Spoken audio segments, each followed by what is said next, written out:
Estamos en el Gran Premio Británico de 1951, una carrera de caballos desbocados, combustible explosivo y velocidades vertiginosas. Para muchos es una cuestión de gloria nacional, para un hombre es una cuestión de venganza. Enzo Ferrari está empeñado en ganar. Ha llegado el momento de ajustar cuentas. Y el enfrentamiento se produjo en Silverstone. Ferrari apuesta por la ingeniosa ventaja que tiene su nueva máquina. Había que aclarar si Enzo tenía razón. ¿Podría ganar? Enzo Ferrari haría lo que fuera necesario para motivar a su equipo. Nadie hacía la guerra psicológica mejor que Enzo Ferrari. Era absolutamente brutal en eso. Sus pilotos darían todo para contribuir a la construcción de la dinastía Ferrari. Pero en este duelo se puede perder mucho más que una carrera. Y era mejor reventar que ir demasiado lento. En la historia de la humanidad hay ciertos capítulos que necesitan la confluencia de la audacia individual, una situación crucial y una tecnología innovadora. Ocasiones en que el destino reúne al hombre, el momento y la máquina. Hola, soy Hunter Ellis. En el mundo automovilístico hay un nombre que destaca especialmente como expresión de velocidad, de estilo, sexo y éxito: Ferrari. Pero en 1951, Enzo Ferrari, el hombre que se encuentra detrás de la marca más reconocida del mundo, ha fracasado como piloto de carreras y como director de la división de carreras de Alfa Romeo. Pero ahora, con su nuevo coche de Fórmula 1 375, Ferrari tiene la oportunidad de contraatacar. 14 de julio de 1951, Gran Premio Británico de Silverstone, Inglaterra. El piloto argentino José Froilán González corre al volante del nuevo Fórmula 1 de 4,5 litros de Enzo Ferrari. González se enfrenta en un duelo feroz al piloto de Alfa Romeo, el legendario campeón del mundo, Juan Manuel Fangio. La estrategia de Enzo Ferrari es hacer que su coche sea mecánicamente más eficaz que el de su rival. Así podría ganar la carrera no en la pista, sino en boxes. Ferrari había estado detrás de Alfa Romeo y este tal vez fuera el día en que por fin podía ganar. Tenían el coche adecuado, los pilotos adecuados, el motor necesario y la estrategia correcta. Podían ganar. Esta confrontación se había estado produciendo continuamente desde que Enzo Ferrari rompió lazos con Alfa Romeo en 1939. Un triunfo de Ferrari podría desbancar al principal constructor de la Fórmula 1, en lo que en 1951 era la mayor competición automovilística internacional. Sus orígenes se remontan a los audaces espectáculos de carreras de principios de siglo. A principios del siglo XX todo era nuevo. Los aviones, los motores, todo era completamente nuevo, de modo que si tú hacías un coche y querías probar lo bueno que era, hacías una carrera contra el tipo de tu calle que tenía otro coche. Estos son los días del salvaje oeste de las carreras de coches. A pesar del gran salto tecnológico que supone el automóvil, este apenas tiene elementos de seguridad. Los pilotos actuales están protegidos por trajes ignífugos y cascos de fibra de carbono, y los coches están construidos para proteger a los pilotos en caso de accidente. Pero en las primeras carreras de coches muchos pilotos solo llevaban unas gafas, y los coches no tenían ni cinturones de seguridad. Con todo, aquellos valientes corrían por calles, caminos y pistas sin mucha preocupación.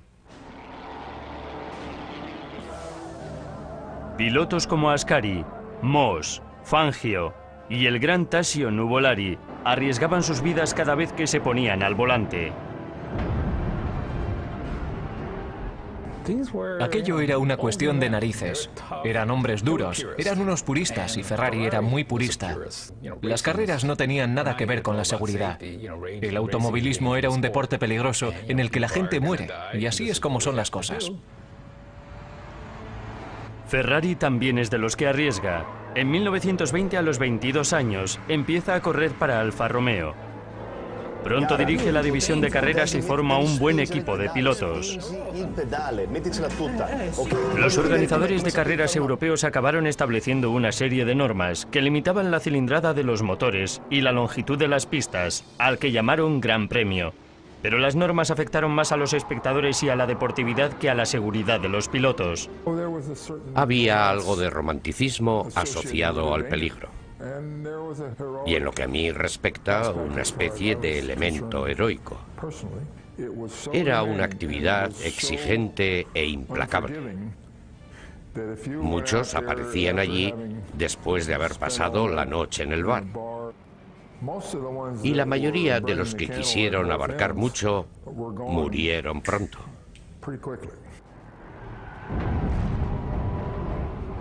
Como los pilotos no tienen cinturones de seguridad, barras protectoras ni trajes ignífugos, los accidentes mortales son comunes en casi todas las carreras. Hoy la Fórmula 1 es bastante más segura. La tecnología de los coches de Fórmula 1 ha cambiado mucho desde 1951. Y para hacernos una idea de las diferencias, estoy aquí con Robert Prevost. Hola, Robert. Hola, Hunter, ¿qué tal? La seguridad preocupa mucho. Mucho. Una de las cosas que provocaba la muerte de los pilotos era que en los choques los tanques de combustible solían explotar. Ya. Eso se corrigió básicamente creando una especie de funda alrededor del depósito, como una cámara de goma, que evitaba que el combustible se derramara en caso de accidente. Lo más importante del interior del habitáculo son los cinturones de seguridad. Están diseñados para que el piloto quede firmemente sujeto en su asiento y pueda centrar toda su atención en la conducción. ¿Tengo alguna posibilidad de meterme ahí y dar una vuelta? ¿Tienes carnet de conducir? Sí, alguna multa por exceso de velocidad. Vamos allá. Vale. Buena suerte. Pero no te entregan las llaves de un Fórmula 1 sin más y te dejan marchar. De hecho, no tiene llave. Estos coches se encienden por medio de un motor exterior.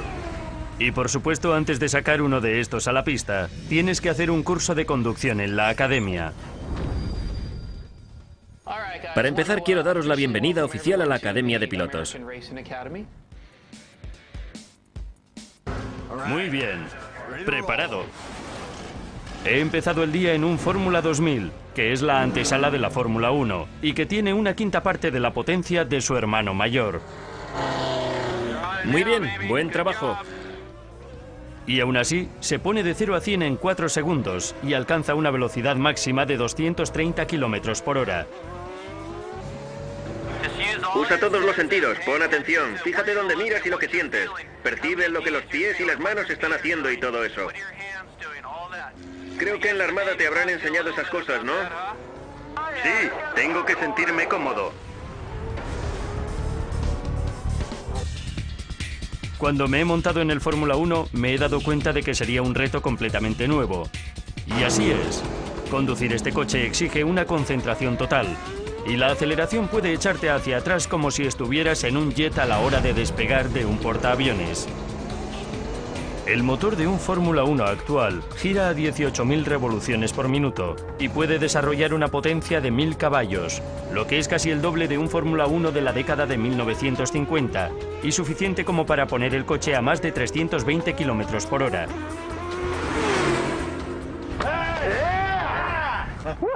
¡Vaya! Es un cohete con ruedas. Buen trabajo. ¿Necesitáis un piloto? Sí.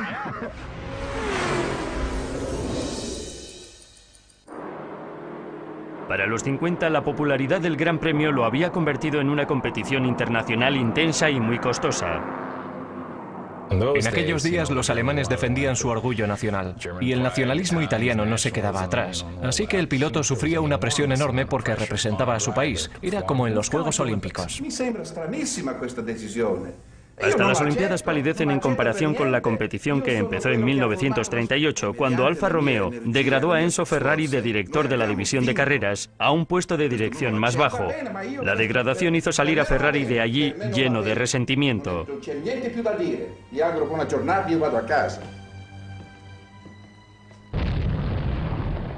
Antes de que Ferrari pueda levantar su propio negocio de carreras, la Segunda Guerra Mundial dejó en suspenso el Gran Premio. En toda Europa las fábricas de automóviles se convirtieron en fábricas de armas, piezas y suministros. Las carreras de coches resucitaron en Europa con los 4 grandes premios que se celebraron en 1946. Los países que un año antes se estaban bombardeando mutuamente luchan ahora por el primer puesto en el circuito. En Italia, un nuevo constructor ha entrado en la refriega. Tras haber sido destituido como director de la división de carreras de Alfa Romeo, Enzo Ferrari quiere ajustar cuentas y ha construido su propia fábrica. 1946, Maranello, Italia. La escudería Ferrari, que antes era el lugar donde se guardaban los coches de Alfa Romeo, es ahora el nombre que han tomado la fábrica y el equipo de Enzo Ferrari. Aquí algunos de los mejores diseñadores, metalúrgicos y mecánicos de Italia trabajan para hacer realidad el sueño de Ferrari, de construir los coches más rápidos del mundo, o al menos tan rápidos como para vencer a Alfa Romeo. Ferrari quería vencer a Alfa Romeo y no de cualquier manera. Quería vencer a Alfa Romeo de manera decisiva. Pero el problema era que Alfa tenía una salida explosiva y Ferrari tenía que ir siempre por detrás. Pero la guerra había sido especialmente desastrosa para Alfa Romeo. Los bombardeos aliados habían dañado seriamente sus fábricas. Solo sobrevivieron unos pocos alfetas. Alfa había escondido sus coches y sacó su equipo anterior a la guerra con algunas pequeñas mejoras en las ruedas y en algunos otros elementos. Así que tuvieron una posición dominante porque no quedaba prácticamente nada de Mercedes ni de otros fabricantes de vehículos. De modo que, cuando se reanudaron las competiciones a finales de los 40, Alfa Romeo tenía la herramienta necesaria para ganarlas, aparcada desde hace unos años, pero lista para la carrera. En 1947 la escudería saca el primer Ferrari puro, el modelo 125 de 1,5 litros. Fue el inicio del romance de Enzo Ferrari con el motor de 12 cilindros. En aquella época, el uso del motor de 12 cilindros era algo muy avanzado. Era un motor pequeño creado por el ingeniero Colombo. Aquel pequeño motor daba una gran potencia en caballos sin demasiada torsión. En los siguientes 2 años, Ferrari mejoró el 125 y ganó varias carreras regionales con él. Pero Ferrari tenía sus ojos puestos en el más grande de los grandes premios, las 24 horas de Le Mans. El año 1949 será el de su debut en la arena internacional, pero su rival, Alfa Romeo, está centrado en su propia reconstrucción y no estará allí. Le Mans es, en mi opinión, la mejor carrera del mundo y es la pista más rápida del planeta, después de la de Spa. Antes de establecerse la chicane, había allí una recta larguísima, de 5,5 kilómetros. Es una carrera de 24 horas en un lugar donde no hace buen tiempo, pero es algo mágico. Cada equipo tiene 2 pilotos que corren a turnos. El equipo de Ferrari estaba formado por el británico Lord Selsdon y el norteamericano Luigi Chinetti. Conducen un modelo 125 de 12 cilindros actualizado con un motor más grande y más potente. Pero antes siquiera de empezar la carrera, el equipo Ferrari ya tiene problemas. Lord Selsdon se encuentra mal y no puede correr. Para que Ferrari termine la carrera, Luigi Chinetti tendrá que hacer lo imposible: conducir 24 horas sin parar. Junio de 1949. Un nuevo constructor de coches europeos se ha empeñado en batir a su rival, un gigante italiano del automovilismo. El hombre es Enzo Ferrari. El momento, un enfrentamiento con Alfa Romeo para el que faltan aún 2 años. La máquina, el Ferrari 375, que aún no ha sido construido. El objetivo inmediato de Ferrari es ganar las 24 horas de Le Mans de 1949. Pero empieza la carrera con una desventaja enorme. Parece que su piloto Luigi Chinetti va a tener que correr las 24 horas él solo. Es una carrera bestial, literalmente hablando. Porque hay niebla y de noche está oscuro, naturalmente. Es un circuito larguísimo con una recta de más de 5 kilómetros. De modo que tenemos coches que van a gran velocidad y que alcanzan a otros más lentos con muy poca iluminación. Así que se producen muchos accidentes y mueren muchos pilotos. Chinetti pilota su Ferrari con gran coraje durante todo el día y la noche. Milagrosamente acaba cruzando la línea de meta en primera posición, después de haber conducido durante 23 horas y media, dejándole el volante a Selsdon solo durante 30 minutos. Estas carreras de larga duración sirven a los constructores de automóviles para decir: mirad, lo conseguimos. Pudimos con todos los demás y los vencimos. Y eso dice mucho de lo especiales que son nuestros coches. Chinetti y Ferrari, juntos, tratan de capitalizar su victoria. Los clientes adinerados, especialmente estadounidenses, se lanzan a comprar el coche que ganó el Le Mans. Y como el coche se parecía mucho a un coche de calle porque era similar a un utilitario, supuso un gran salto adelante para Ferrari, que podía venderlos para la carretera, y sus dueños podían presumir de que tenían el mejor coche del mundo. La incursión de Ferrari en las ventas de consumo dio a la marca un reconocimiento aún mayor, pero a diferencia de otras empresas que corren con el único propósito de vender coches, Ferrari vende coches para poder sostener su participación en las carreras. Para Enzo, todo gira en torno al deporte del que se enamoró de niño. Enzo Anselmo Ferrari nació el 18 de febrero de 1898 en Módena, Italia. En 1908, con 8 años, su padre le llevó a una carrera automovilística en Bolonia. Enzo quedó cautivado en el acto y decidió que cuando creciera sería piloto de carreras. Le entró el gusanillo, le cogió aquella fiebre y se entusiasmó con el espectáculo de las carreras de coches y la velocidad. De joven, pasó la Segunda Guerra Mundial errando mulas, pero su vida estaba a punto de entrar en la vía rápida. Se traslada a Turín, el centro de la fabricación de automóviles en Italia, y frecuenta los locales donde se reúnen las gentes de las carreras. Enzo se vale de su carisma para hacer valiosos contactos. Cuando empezó a interesarse en serio por las carreras, Enzo Ferrari quiso trabajar para Fiat, pero no pudo conseguir un buen trabajo allí, aunque por uno de sus contactos entró a trabajar en una empresa que ya no existe, llamada CMN. En 1919, Enzo participó en su primera carrera, la Parma Poggio di Bercetto. Y por suerte para él lo hizo bastante bien, ya que terminó cuarto. Consiguió despertar el interés de la principal compañía de entonces, Alfa Romeo, y consiguió correr para ellos. Siguió pilotando para Alfa durante toda la década de los años 20, y creo que hizo su última carrera en 1931. En 1923, tras haber ganado una carrera para Alfa Romeo, Enzo Ferrari fue abordado por los padres de un legendario piloto italiano de la Primera Guerra Mundial, Francesco Baracca. Aunque fue derribado y resultó muerto, los padres de Baracca pensaron que el diseño del cabalino rampante que su hijo llevaba pintado en el lateral de su avión daría buena suerte a Ferrari. Él añadió el fondo amarillo de Módena, el color que simboliza a la ciudad, y ese fue básicamente el principio de la leyenda de Ferrari.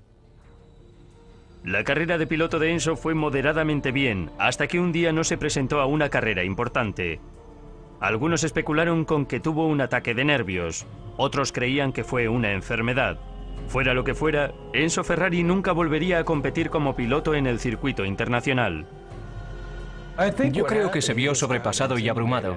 Y creo que Nicola Romeo, aunque era bueno, no era el mejor de los pilotos. Nicola advirtió que su verdadero talento radicaba en la organización y la dirección.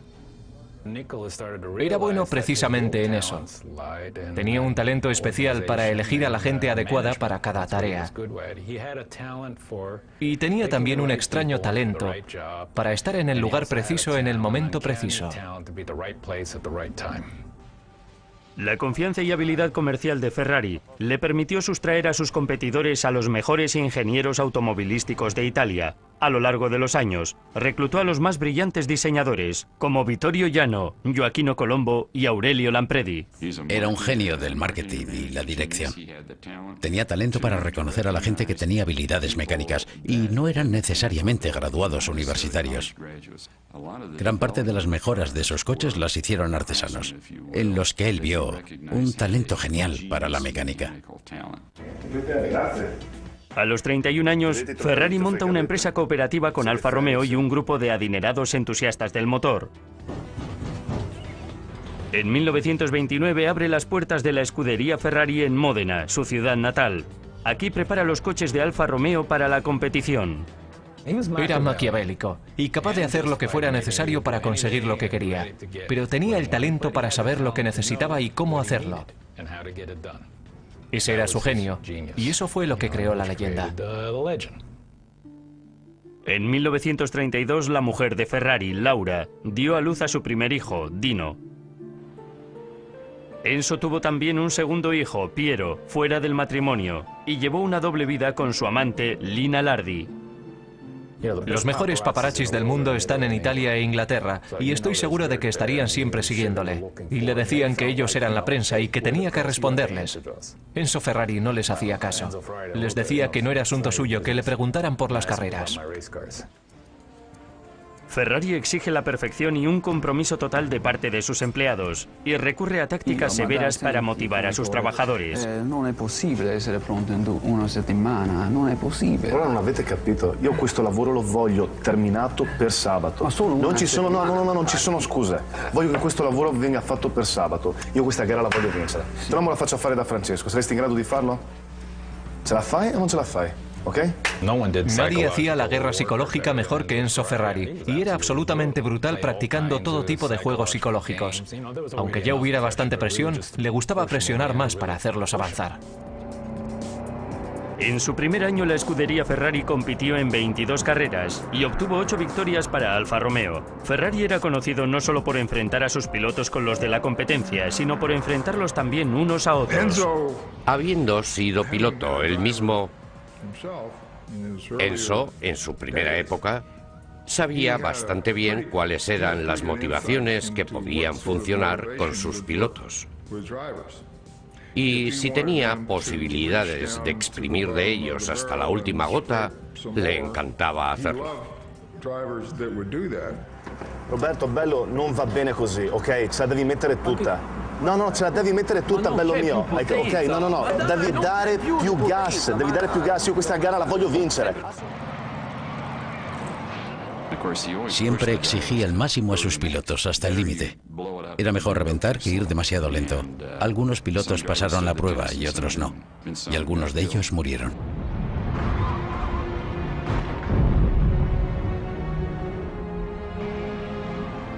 En 1938, cuando Alfa Romeo decide realizar todas sus operaciones desde su propia sede, Ferrari dimite, se lleva a sus diseñadores más leales y pone en marcha su propia empresa automovilística.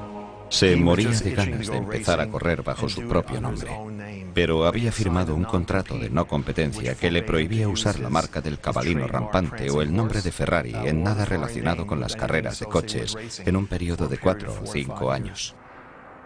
Durante la guerra, la factoría de Ferrari fabricó piezas y maquinaria para el ejército italiano. Después de que bombardearan sus instalaciones de Módena, un Ferrari más viejo y más sabio trasladó su fábrica a Maranello y empezó de nuevo. Buongiorno ragazzi, buongiorno. Come va? Conoscete Dino, no?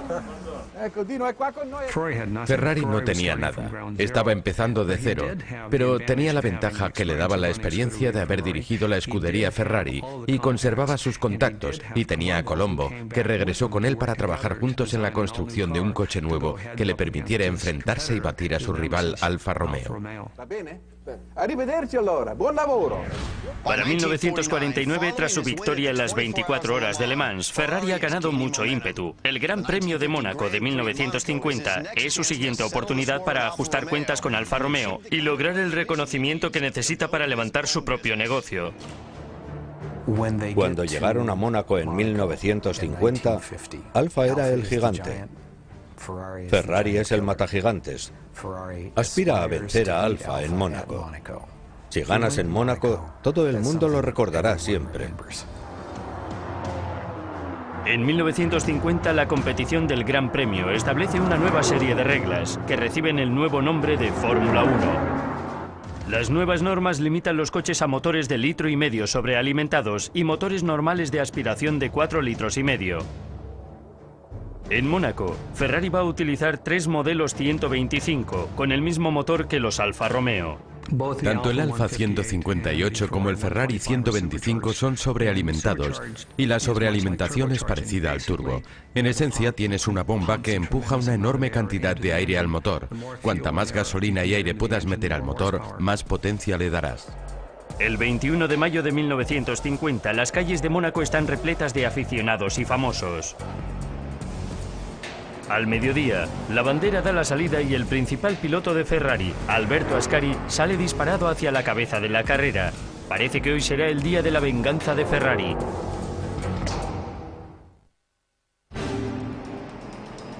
...21 de mayo de 1950... El Gran Premio de Mónaco se convierte en una batalla entre el piloto principal de Ferrari, Alberto Ascari, y Juan Manuel Fangio, que lidera la carrera en un Alfa Romeo. Tras la Segunda Guerra Mundial, Alfa tenía ganas de revancha. Aún conservaba ingenieros con talento, habían hecho una gran labor de investigación y desarrollo antes de la guerra y eran maestros en la fabricación de coches. Y ahí está la recién nacida Ferrari tratando de batir al viejo maestro. Para entonces, Enzo Ferrari ya no asiste personalmente a las carreras, sino que las sigue por radio y teléfono. En las calles de Mónaco, Ascari intenta robarle el liderazgo a Fangio durante 315 kilómetros. Al final, Fangio gana la carrera y le saca una vuelta a Ferrari. La derrota de Mónaco fue muy frustrante, pero Enzo Ferrari no se va a amedrentar. Ahora sabe que para vencer a su rival debe construir un coche que tenga alguna ventaja evidente sobre el potente Alfa Romeo 158. Esta será la prueba que defina el liderazgo de Enzo Ferrari. Necesitará la creatividad y dedicación absolutas de su equipo para construir una máquina capaz de ganar. El astuto Ferrari, conocido por casi todos como el Commendatore, una vez más enfrenta a sus ingenieros entre sí. Gioacchino Colombo es partidario de un motor de sobrealimentación más pequeño. Estamos hablando de un motor de 1500 centímetros cúbicos. La potencia no estaba mal para lo que se necesitaba. El motor podía desarrollar alrededor de un caballo por cada 3 centímetros cúbicos, de modo que desarrollaba unos 450 caballos de potencia. Pero el problema era el combustible. Hay que tener en cuenta que en aquella época las paradas en boxes se contaban en minutos. Un Fórmula 1 actual puede estar 6, 7 u 8 segundos. Ruedas, combustible y ya están en la pista. Pero entonces una parada de 1 minuto era muy buena y solían ser hasta de 2. Eso es casi una vuelta. Su otro ingeniero, Aurelio Lampredi, prefiere usar un motor de aspiración normal, que es menos potente, pero usa menos combustible. Los 12 cilindros, por un lado, tienen varias ventajas. Primero, no tienen que parar tanto para repostar, y además las ruedas se comportan mejor. Al tener un motor más grande y distribuir la potencia en los 12 cilindros, el motor sufría menos tensión y resultaba más fácil de pilotar y controlar. A domani allora. Buon lavoro, ingegner Lampredi. A domani. Buon lavoro. Arrivederci. Después de probar ambos motores, Ferrari cree que el motor de aspiración normal desarrolla la proporción necesaria de torsión y potencia para acelerar a la salida de las curvas y alcanzar velocidades máximas en las rectas. Enzo piensa que puede haber encontrado la forma de ser un matagigantes. El motor Lampredi de 12 cilindros y 4,5 litros será el corazón del nuevo Ferrari 375 F1. Para aligerar peso, tanto el bloque de cilindros como los cabezales están hechos de una aleación ligera. Cada línea de cilindros presenta un árbol de levas en cabeza, que opera 2 válvulas por cilindro. Una serie de carburadores Weber completan el 375, que desarrolla 350 caballos de potencia a 7000 revoluciones por minuto y puede alcanzar los 300 kilómetros por hora. Ferrari pensaba que el 4,5 litros tenía muchas ventajas, y la principal era, por supuesto, el consumo de combustible. Un 4,5 normalmente podía hacer un gran premio con una sola parada para repostar, mientras que el 158 requería 3 paradas de repostaje. Completamente lleno, el 375 alberga 95 litros de combustible. La gasolina pesa unos 0,72 kilos por litro, de modo que el combustible del Ferrari cargado pesará unos 68 kilos. Los Alfas, que llevan 250 litros de combustible, llevan 180 kilos de combustible cuando van completamente cargados. El peso es el gran enemigo de un coche de carreras. Para construir el mejor coche, uno de tus primeros objetivos debe ser hacerlo lo más ligero posible. El combustible es una de las cosas más pesadas en un coche de carreras. Cuanto más combustible tengas que cargar, mayor será el problema. En 1951, Enzo tenía la vista puesta en una de las carreras más prestigiosas del mundo, el Gran Premio Británico, para hacer la prueba definitiva del 375. Ferrari había estado detrás de Alfa Romeo durante 5 años, del 47 al 51, y este tal vez fuera el día en que por fin podía ganar. Corren para Alfa 2 destacados pilotos de los grandes premios. El argentino Juan Manuel Fangio, considerado por muchos el mejor piloto de carreras de Fórmula 1 de la historia, y el italiano Nino Farina, el primer campeón mundial de Fórmula 1. Para Ferrari, correrán el novato argentino José Froilán González, y la estrella de la Fórmula 1, Alberto Ascari. Ascari era el líder del equipo de Ferrari y González el principiante, pero Fangio era el maestro y el hombre que había que batir. Pero el hombre que más se juega en la carrera ni siquiera está aquí. Se encuentra en su fábrica de Maranello, donde una vez más seguirá la carrera por radio. Aunque Ferrari no suele asistir a sus carreras, tiene un control total sobre los aspectos de la empresa. Elige personalmente a los pilotos y supervisa todos los detalles de la construcción de coches. Pero piensa que, cuando la carrera empieza, ya no depende de él. Lograr la victoria depende ya de su equipo. Hay una gran tensión. La gente está entusiasmada. Sube la adrenalina. La bandera da la salida. Los 4 hombres de la primera fila salen disparados acelerando de manera terrible y hacen sacar humo a las ruedas. Pero los favoritos, incluidos los Ferraris, son rápidamente superados por otros coches. El sueño de Enzo Ferrari de derrotar a Alfa en Silverstone puede evaporarse al principio de la carrera.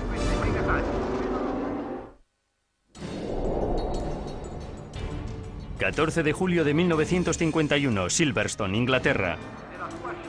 Los esfuerzos de un hombre por vencer a su rival y ascender a la cima de la Fórmula 1 parece que van a volver a frustrarse. El hombre es el ingenioso constructor de coches Enzo Ferrari. El momento es el Gran Premio de 1951. La máquina, el innovador 375, un coche de Fórmula 1 con el que Ferrari cree que puede marcar la diferencia. Ferrari quiere vencer a Alfa Romeo y está convencido de que su 375 tiene la capacidad de hacerlo. Pero Juan Manuel Fangio es el líder de las series de los grandes premios y su legendaria habilidad de piloto le ha permitido siempre superar a coches más veloces. González pretende hacer la carrera de su vida. En Maranello, Enzo Ferrari escucha atentamente la radio. Se sorprende al oír que su piloto principiante, González, se ha puesto al frente de la carrera. Para cuando los líderes aparecieron en escena, la carrera volvió a la primera vuelta, y cuando González pasó por boxes tenía el triunfo en sus manos. Y los mecánicos estaban a tope, sabían que Ferrari tenía una posibilidad. La cosa dependía de que se hiciera el trabajo adecuado y todo funcionara correctamente. Y hasta el momento todo estaba saliendo bien para Ferrari, pero cuando González completa la 9ª vuelta, un coche aparece en su espejo retrovisor. Es Fangio que se está acercando hacia él. En esa situación, un piloto como González tiene 2 opciones. Va a fijarse en lo que sucede delante de él o se va a quedar mirando el retrovisor. Mirar por el retrovisor es lo más peligroso que se puede hacer, de modo que sigue pisando el acelerador y conduciendo todo lo rápido que puede. En la vuelta 25, González toma a demasiada velocidad una curva de horquilla llamada la esquina de Beckett y golpea las balas de paja que bordean la pista. Eso le permite a Fangio recuperar la cabeza de la carrera. Los coches iban muy igualados y los tiempos por vuelta no se diferenciaban mucho, así que lo que se estaba dilucidando era si Enzo tenía razón. ¿Su 4,5 litros sería la fórmula del triunfo? ¿Acabaría ganando? En la vuelta 39, González acelera hasta los 200 km por hora y supera a Fangio. Una vez más, el novato se pone en cabeza. Y entonces ve a Fangio por el retrovisor. Y viene muy rápido. Corren rueda con rueda durante unas cuantas vueltas y Fangio se vuelve a adelantar.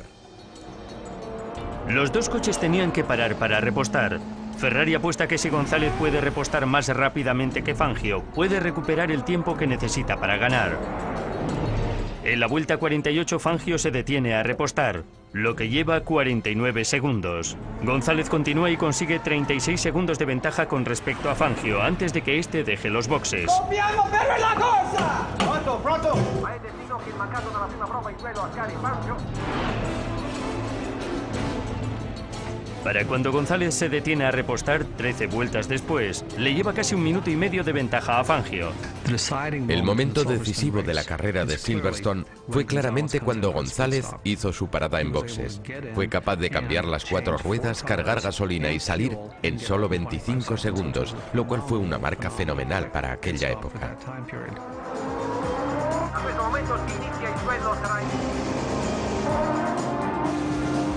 Tras haber recorrido 305 kilómetros en 2 horas, 42 minutos y 18 segundos, González cruza la línea de meta con 1 minuto de ventaja sobre Fangio. Addio che abbiamo vinto! Vittoria nostra! Siamo tanto contenti! Ferrari ha ganado su primer Gran Premio de Fórmula 1, propinando a Alfa Romeo su primera derrota importante desde 1939.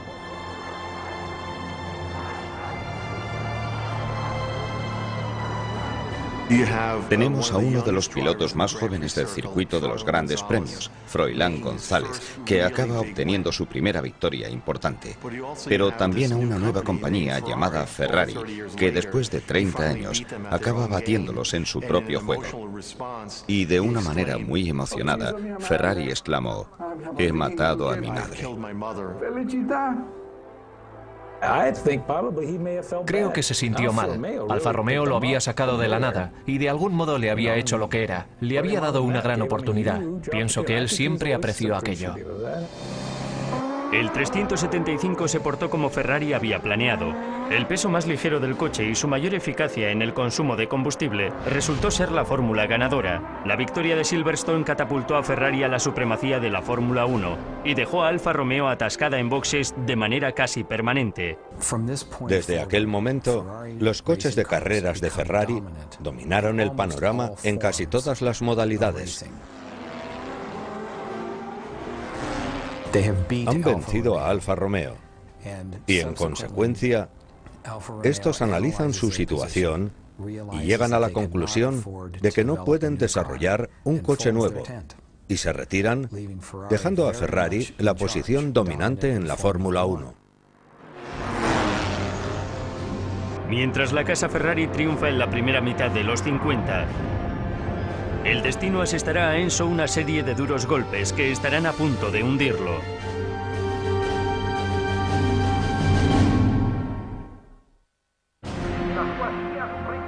Enzo Ferrari ha vencido por fin a su rival Alfa Romeo y está camino de establecer una dinastía en el mundo de la Fórmula 1 y de los coches deportivos. Pero la década de 1950, que empezó de manera brillante para Ferrari, trajo una serie de trágicos acontecimientos que habrían hecho que muchos hombres tiraran la toalla. En Le Mans en 1955, el Mercedes del piloto Pierre Lebert choca con otro coche a 240 km por hora. Los restos salen disparados como metralla contra la grada principal y matan a 80 personas en pocos segundos. Unas semanas después, el legendario piloto de Ferrari, Alberto Ascari, muere en un extraño accidente. Ambas tragedias convulsionaron al mundo de las carreras de coches. La verdad es que para él, aquellas muertes de pilotos y todo aquello, creo que eran gajes del oficio. Fue algo muy desafortunado. Y estaba cansado, pero eso no le iba a detener. ¿Sí, pronto? ¿Cosa? Pero lo que realmente le dejó hecho polvo fue la muerte de su hijo Dino. Dino Ferrari, que creció y se convirtió en respetado ingeniero que trabajaba para la fábrica de su padre, murió en 1956 de un fallo renal, tras librar una larga batalla contra la esclerosis múltiple. Fue sin duda el acontecimiento más traumático de la vida de Ferrari. Pero él seguía decidido. Tenía una visión y se atuvo a ella. No renunció a seguir su camino en ningún momento. Triunfó en medio de la adversidad familiar y personal y no permitió que aquellos durísimos momentos lo hundieran. Mantuvo viva su visión y su misión. Las cosas fueron de mal en peor para Enzo. En 1957, su piloto Alfonso de Portago corre en la legendaria carrera italiana de 1000 kilómetros conocida como las 1000 millas. Millones de espectadores se agolpan al borde de la carretera. De repente, una de las ruedas del coche de Portago revienta al tocar un mojón y en un abrir y cerrar de ojos, el vehículo cae dando bandazos contra la multitud.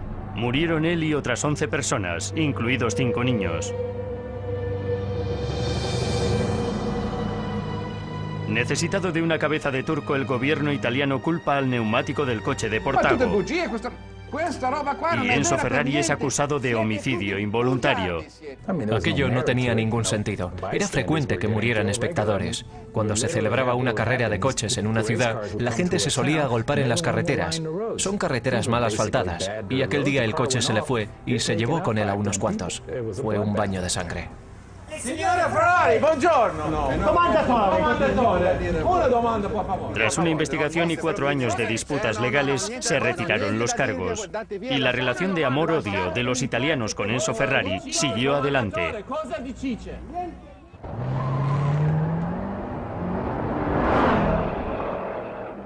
Cada vez que ganábamos una carrera se le perdonaba todo y volvía a ser un héroe.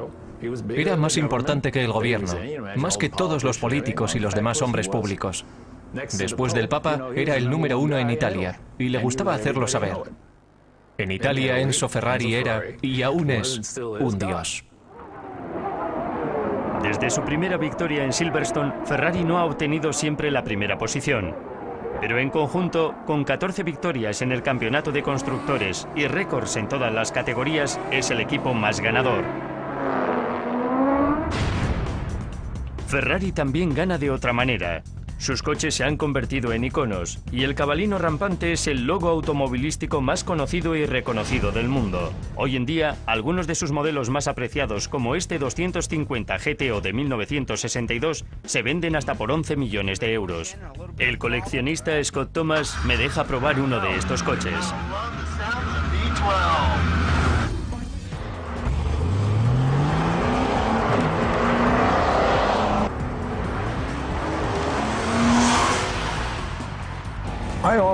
A menudo pienso en un coche como un ser vivo, con su propia personalidad. Y el Ferrari tiene una voz especial. Tiene un gran sonido y conservan una cierta continuidad inconfundible.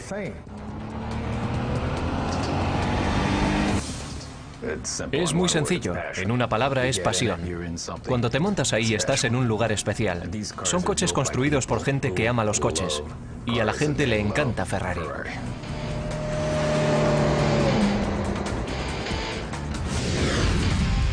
Hoy Ferrari produce 5.000 coches al año, que se venden a unos 140.000 euros. La compañía dice que la tecnología de competición que se desarrolla para la pista se aplica después en sus coches deportivos, como en el supercoche Enzo, de producción limitada. Michael Schumacher fue una de las personas que desarrollaron el coche. Si te fijas en los frenos de cerámica, esos proceden de la Fórmula 1. El cambio almohadillado es también de la Fórmula 1, así como todo el sistema de suspensión y el tablero, y el uso de la fibra de carbono. Todo es tecnología de la Fórmula 1.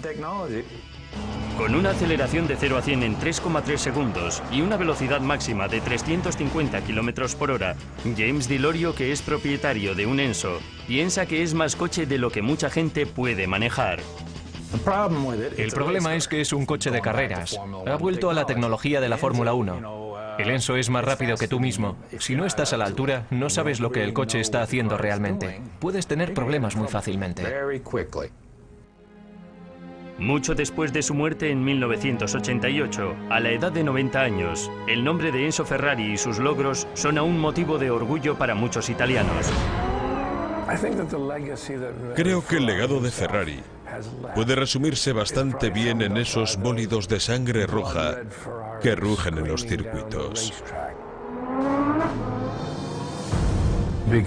Porque cuando uno compra un Ferrari y ve el cabalino del volante, piensa en esos Ferraris rojos que rugen en la recta de Mulsanne o en la que le lleva a su propia casa.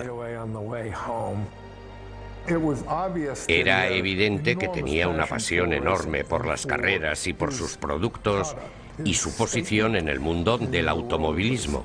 Mirando hacia atrás, creo que él fue probablemente la persona que más influyó en las carreras de coches en todo el siglo XX.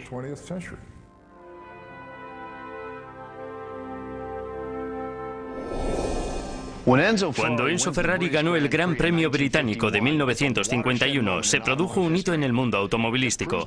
Demostró ante el mundo que Enzo no solo era un director brillante, sino también un hombre cuya visión, liderazgo y determinación podían producir un linaje de vehículos de aspecto y capacidad sin igual. El éxito de Ferrari en Silverstone es otro ejemplo del triple factor y la fuerza que lo impulsa, y que seguiremos explorando en El hombre, el momento y la máquina.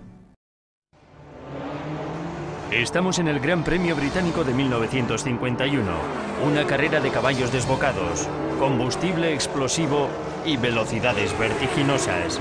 Para muchos es una cuestión de gloria nacional, para un hombre es una cuestión de venganza.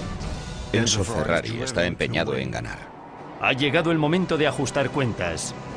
Y el enfrentamiento se produjo en Silverstone. Ferrari apuesta por la ingeniosa ventaja que tiene su nueva máquina. Había que aclarar si Enzo tenía razón. ¿Podría ganar? Enzo Ferrari haría lo que fuera necesario para motivar a su equipo. Nadie hacía la guerra psicológica mejor que Enzo Ferrari. Era absolutamente brutal en eso. Sus pilotos darían todo para contribuir a la construcción de la dinastía Ferrari. Pero en este duelo se puede perder mucho más que una carrera. Era mejor reventar que ir demasiado lento. En la historia de la humanidad hay ciertos capítulos que necesitan la confluencia de la audacia individual, una situación crucial y una tecnología innovadora. Ocasiones en que el destino reúne al hombre, el momento y la máquina. Hola, soy Hunter Ellis. En el mundo automovilístico hay un nombre que destaca especialmente como expresión de velocidad, de estilo, sexo y éxito: Ferrari.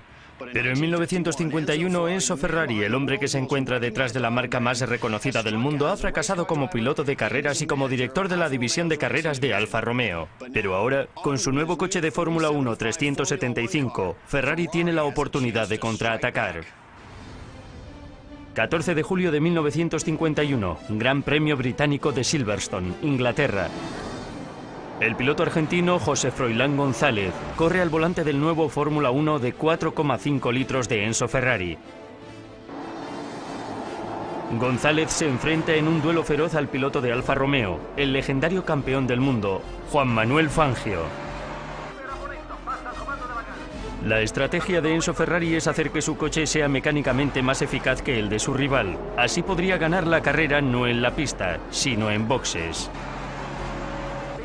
Ferrari había estado detrás de Alfa Romeo y este tal vez fuera el día en que por fin podía ganar. Tenían el coche adecuado, los pilotos adecuados, el motor necesario y la estrategia correcta. Podían ganar.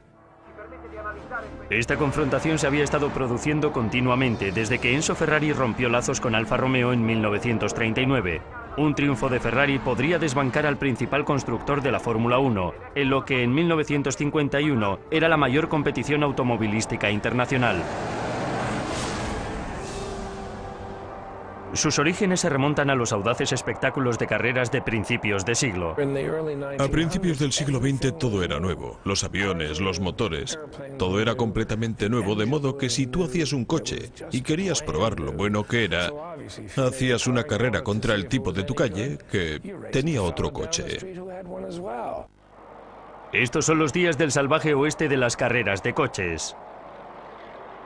A pesar del gran salto tecnológico que supone el automóvil, este apenas tiene elementos de seguridad. Los pilotos actuales están protegidos por trajes ignífugos y cascos de fibra de carbono, y los coches están construidos para proteger a los pilotos en caso de accidente. Pero en las primeras carreras de coches muchos pilotos solo llevaban unas gafas, y los coches no tenían ni cinturones de seguridad.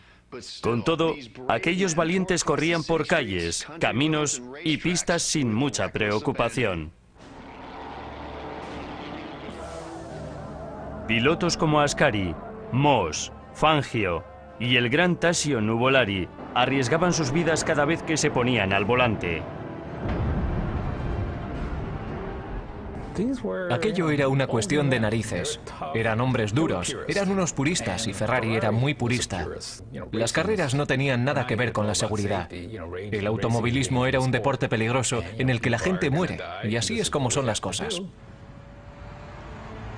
Ferrari también es de los que arriesga. En 1920, a los 22 años, empieza a correr para Alfa Romeo. Pronto dirige la división de carreras y forma un buen equipo de pilotos. Los organizadores de carreras europeos acabaron estableciendo una serie de normas que limitaban la cilindrada de los motores y la longitud de las pistas, al que llamaron Gran Premio. Pero las normas afectaron más a los espectadores y a la deportividad que a la seguridad de los pilotos. Había algo de romanticismo asociado al peligro. Y en lo que a mí respecta, una especie de elemento heroico. Era una actividad exigente e implacable. Muchos aparecían allí después de haber pasado la noche en el bar. Y la mayoría de los que quisieron abarcar mucho murieron pronto.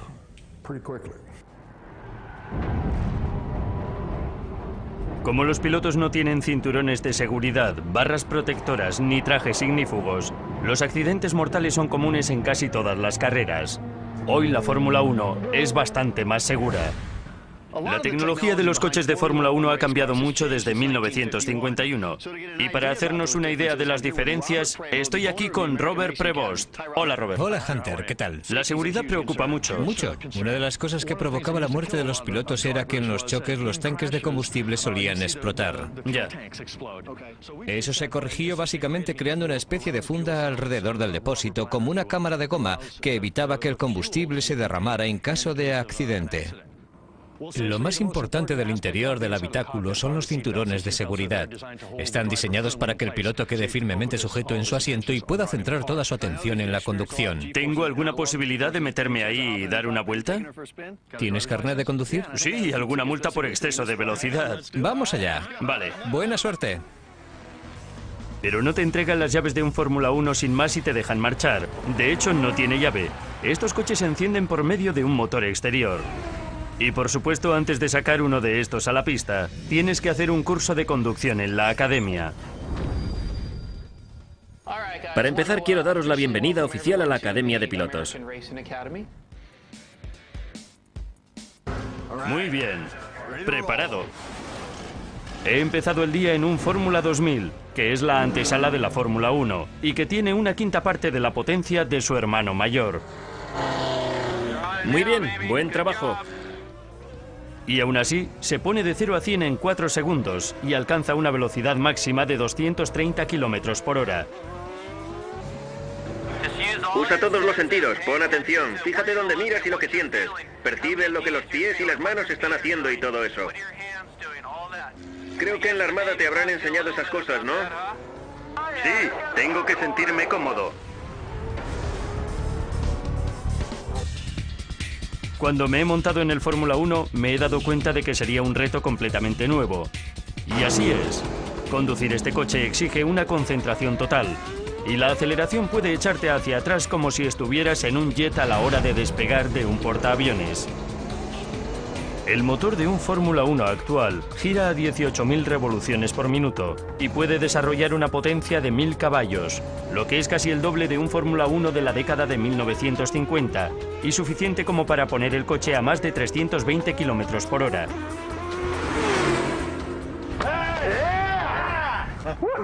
¡Vaya! Es un cohete con ruedas. Buen trabajo. ¿Necesitáis un piloto? Sí.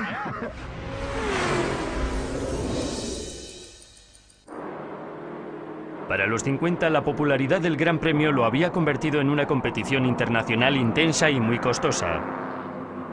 En aquellos días los alemanes defendían su orgullo nacional y el nacionalismo italiano no se quedaba atrás. Así que el piloto sufría una presión enorme porque representaba a su país. Era como en los Juegos Olímpicos. Hasta las Olimpiadas palidecen en comparación con la competición que empezó en 1938, cuando Alfa Romeo degradó a Enzo Ferrari de director de la división de carreras a un puesto de dirección más bajo. La degradación hizo salir a Ferrari de allí lleno de resentimiento.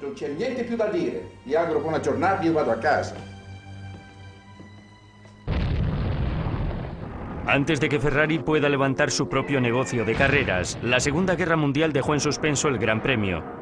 En toda Europa las fábricas de automóviles se convirtieron en fábricas de armas, piezas y suministros. Las carreras de coches resucitaron en Europa con los 4 grandes premios que se celebraron en 1946. Los países que un año antes se estaban bombardeando mutuamente luchan ahora por el primer puesto en el circuito. En Italia, un nuevo constructor ha entrado en la refriega. Tras haber sido destituido como director de la división de carreras de Alfa Romeo, Enzo Ferrari quiere ajustar cuentas y ha construido su propia fábrica. 1946, Maranello, Italia. La escudería Ferrari, que antes era el lugar donde se guardaban los coches de Alfa Romeo, es ahora el nombre que han tomado la fábrica y el equipo de Enzo Ferrari. Aquí algunos de los mejores diseñadores, metalúrgicos y mecánicos de Italia trabajan para hacer realidad el sueño de Ferrari, de construir los coches más rápidos del mundo, o al menos tan rápidos como para vencer a Alfa Romeo. Ferrari quería vencer a Alfa Romeo y no de cualquier manera. Quería vencer a Alfa Romeo de manera decisiva. Pero el problema era que Alfa tenía una salida explosiva y Ferrari tenía que ir siempre por detrás. Pero la guerra había sido especialmente desastrosa para Alfa Romeo. Los bombardeos aliados habían dañado seriamente sus fábricas. Solo sobrevivieron unos pocos alfetas. Alfa había escondido sus coches y sacó su equipo anterior a la guerra con algunas pequeñas mejoras en las ruedas y en algunos otros elementos. Así que tuvieron una posición dominante porque no quedaba prácticamente nada de Mercedes ni de otros fabricantes de vehículos. De modo que, cuando se reanudaron las competiciones a finales de los 40, Alfa Romeo tenía la herramienta necesaria para ganarlas, aparcada desde hace unos años, pero lista para la carrera.